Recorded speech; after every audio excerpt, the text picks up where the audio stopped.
there's an important difference between what is common and what is considered normal.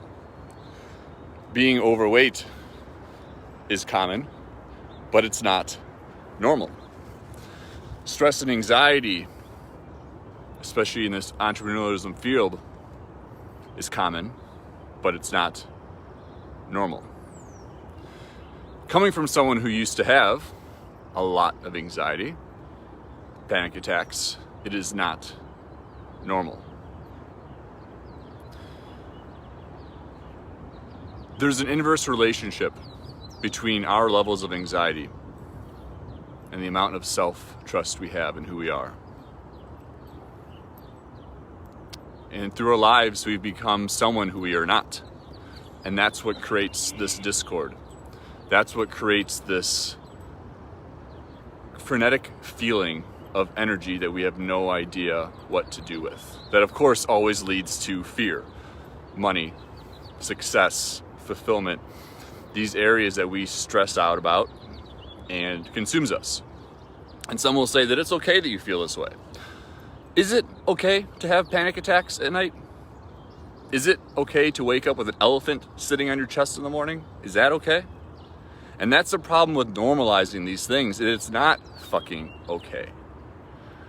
It's not okay to be stressed out all the time. It's not okay to be anxious all the time.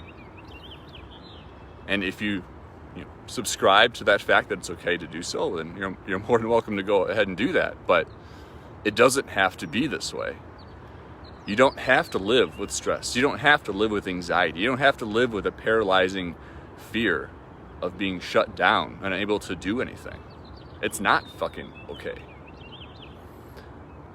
But all the mainstream health advice, mental health advice, is fucking bullshit because it doesn't really address the problem. And sure, you can go sit on your ass and meditate for 15 minutes and maybe get a little clarity, feel good, but if you have to keep meditating, if you have to keep doing these self-care techniques, is it really addressing the root of what's happening? Because if it did, it wouldn't show up for you.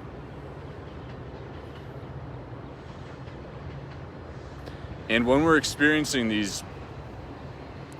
this fight or flight response, and we make shit matter that doesn't, and we don't know who we are going to be stressed. We're going to be anxious. But journaling about it isn't going to help. Deep breaths are only going to soothe you for a little bit, and it's to come right back.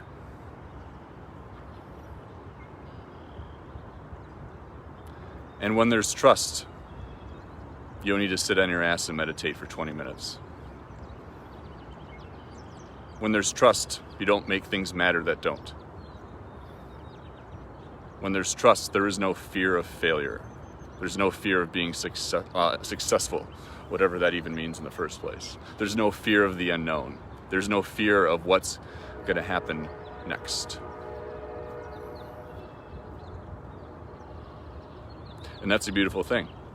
Once you're willing to be who you are, that is the trust. That is seeing yourself for your gifts, your talents, and your impact.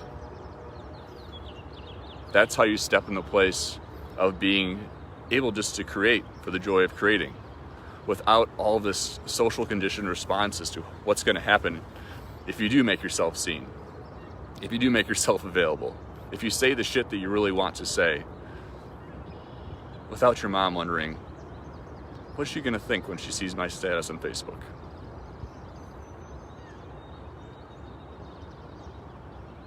Humans love to make things challenging for ourselves. We love to add complexity, confusion, and clutter. But it's not fucking normal. It's a choice. And this is where some are going to say, well, you're fucking gaslighting me because I'm telling you your anxiety is a choice. Well, yes. Because you get to choose your experience. And it's not always going to be easy, but the choice is always there. And the moment that you choose to become who you actually are, that's when the shit gets really fun and you're just at peace doing whatever the fuck you want to do in your business, and there's no reason for concern. So what game are you going to play? The normal game or the uncommon one?